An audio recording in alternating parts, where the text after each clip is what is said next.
I'm Teresa Coraggio, and this is Third Paradigm. Today I'm going to be asking cui bono, a legal term that means who benefits. In any crime in a court of law, the first thing a lawyer needs to prove is what was the motive. And so I want to look at this not from a perspective of what happened, but just looking at who benefited. And then I want to look at the parallels between 9/11 and the pandemic and see what different authors have to say about that. But first, I want to ask a question that's been puzzling me, which is, how did the left become so obedient? If I had one complaint about my fellow left coast liberals, it would have been that it was so hard to get people to agree on anything because there were as many agendas as there were people in the room. And if you had an idea for some kind of action that you thought we should take, then you often got pushback as if you were trying to usurp authority, even if there was no real authority to be had. And now the left has become the biggest apologist, not just for big government, but also for big pharma and for the censorship of big tech. So how did this happen? A friend of mine sent a cartoon saying, "Herd the Democrats," and showed all of the division that is typical, where on the right, as we know from George Lakoff in his book, Don't Think of an Elephant, the right has had a rule book for how do you answer these particular questions? What are our platforms? What are our positions? And so that is generally something that has been a real definition between the two. And now I think that has maybe switched. A question that I've been asking myself is it possible that we have been masterfully played by both sides?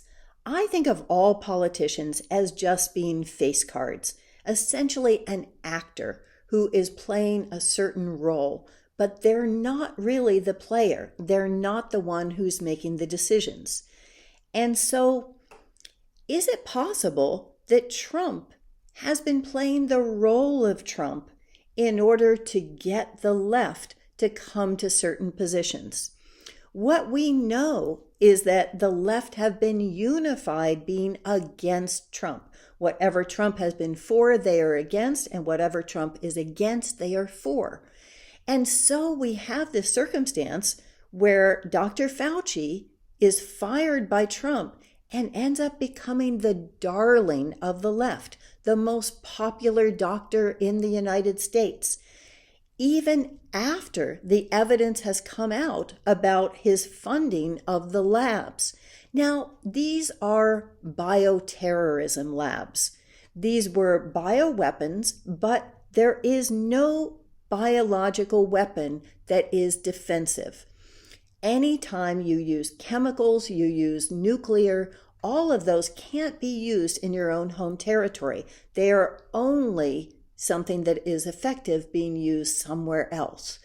And so in these cases, they were developing these weapons that had no use other than saying, well, if this comes up later in the wild, then we'll have the defense against it. Now, let's explore that a little. I'm going to use the analogy of breeding saber-toothed tigers in someone's basement. So just in case saber-toothed tigers, after all these millennia, come back into the wild, we need to be prepared. We need to have a patented spray that is going to repel saber-toothed tigers. And so, lo and behold, saber-toothed tigers get out and they start breeding. So we've got this fog that we can go around outside and be able to use, and it will protect. Oh, wait, no, it actually won't protect us against them. It won't protect our loved ones, but it will make it less likely that we will be badly mauled if a saber-toothed tiger catches us. So let's look at 9/11. With the 20th anniversary that just passed, there have been a number of articles that are comparing 9/11 and the pandemic. One of those has been on Bonnie Faulkner's Guns and Butter, where she interviewed Kevin Ryan. Kevin Ryan looked at 11 observations on 9/11 and now has taken those observations and applied them to the pandemic. One thing that Kevin said that I thought was very interesting is that for many people, they just can't go there. They can't imagine that it's possible that government could be complicit in any lie that big. And that's what he sees as the dividing line.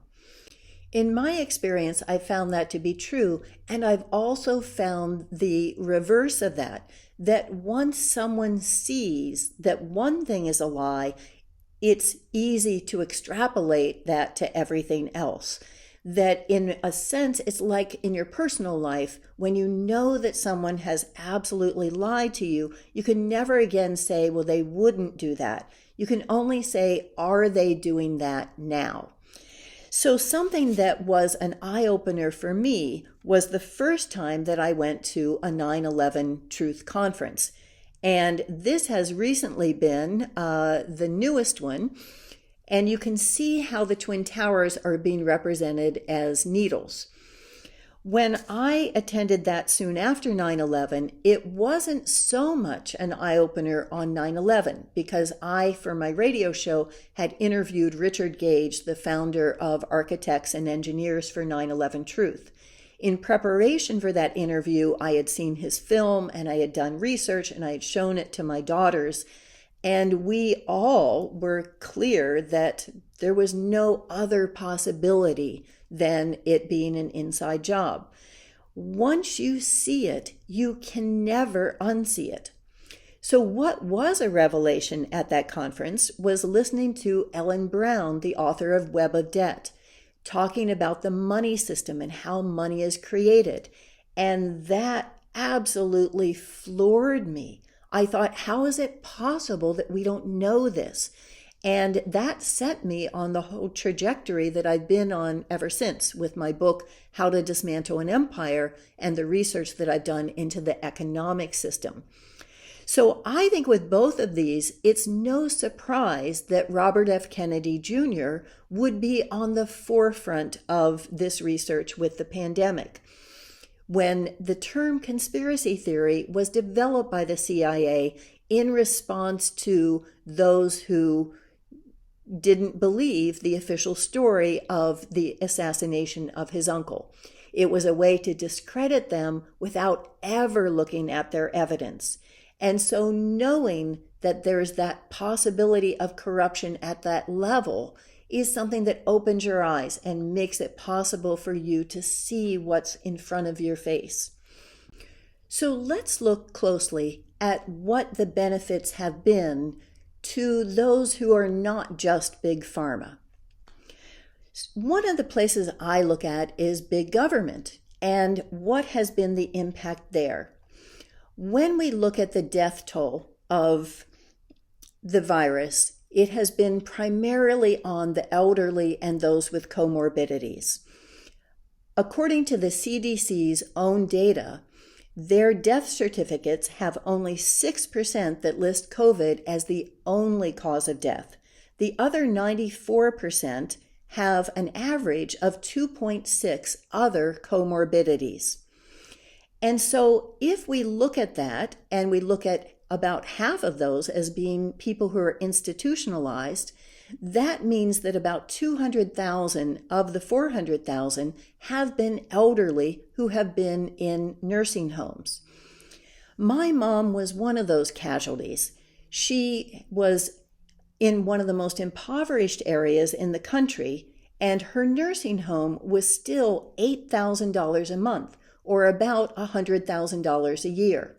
Now, anyone is going to go through their life savings in no time at all at that rate and be on Medicaid, as she was. If we look at those 200,000 people who are institutionalized as primarily being on Medicaid, That's a cost of $100,000 a year for each, or $20 billion in total. And that's just for room and board, not including any kind of medical care. So I think that we need to take a close look and get the data on what the savings has been for Medicaid and for the government for this program that has already been endangered. We know that Medicaid has been talking about running out of money. And so I think that that's one data point that we need to be looking at. Now, let's look at small local government. I think that the purpose of local government is to protect the sovereignty of its citizens by protecting small local businesses, small local landlords, and home ownership. In the pandemic, we had different states who took a more stringent approach to the lockdowns. And in those states, from 33% to 44% of small local businesses went bankrupt. In San Francisco, for instance, 45% of businesses went bankrupt. That didn't have to be that way. We could have taken business leases and said, as long as you're not able to operate at full capacity, you don't need to pay this. And that way we could have deferred it along with any mortgages that were part of that business operation. And when those businesses were able to open again, they've been hit again by not being able to find workers, because unemployment insurance combined with rent moratoriums have made it where there's no reason for anyone to be working at a low-wage job. So now we have business owners who I know have gone $100,000 into debt. There are so many sunk costs in operating a brick and mortar business.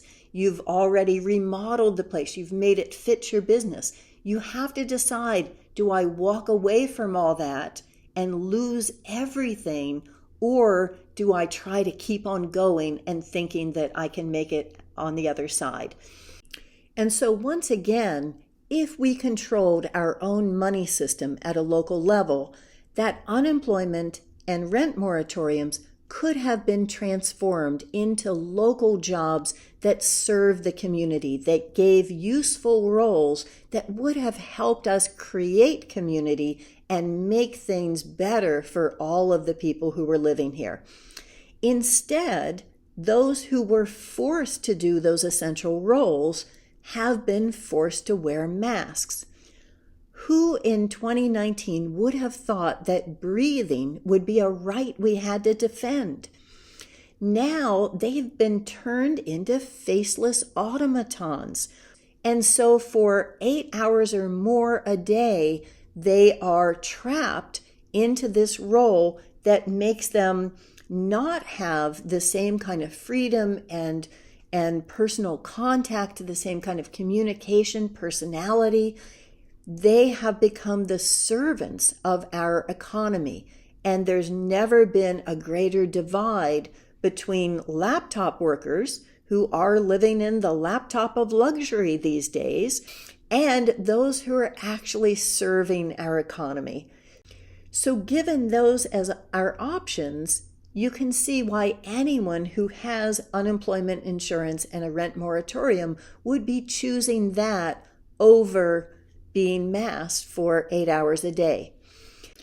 And what is some of the collateral damage? In the age groups of 25 to 44, there's been a 26% increase in mortality, even though they make up less than 3% of COVID deaths. There is so much depression, opioid addiction, overdoses, suicides.